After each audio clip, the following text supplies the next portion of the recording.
যে সব সাধু তারা বিয়ে না করে সাধু বলে দাবি করে, তারা সন্ন্যাসী বলে দাবি করে, আজকের ভিডিওটা তাদের জন্য। প্রত্যেকটা মন্দিরেই আপনারা দেখতে পারবেন ভণ্ড সাধু আছে। মন্দিরের এক পাশে দেখবেন ভিক্ষে করে তারা গাঁজা কিনে খায়, কারণ ভিক্ষে করা হারাম না। আমি কোনো ধর্মকে ছোট বলতাছি না, তারা এই ভিক্ষের টাকা দিয়ে তারা ধর্মর নামে তারা গাঁজা কিনে খায়।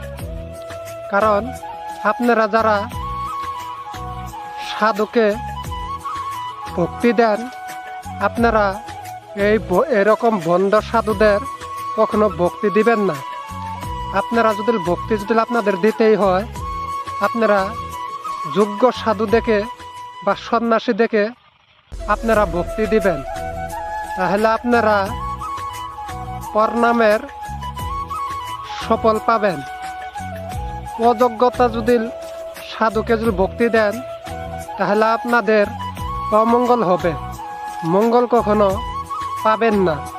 কথাটা অন্য ভাইদের জন্য যদি কথাটা তিতা হয়, আজকের যুগে কথাটা এটাই বাস্তব।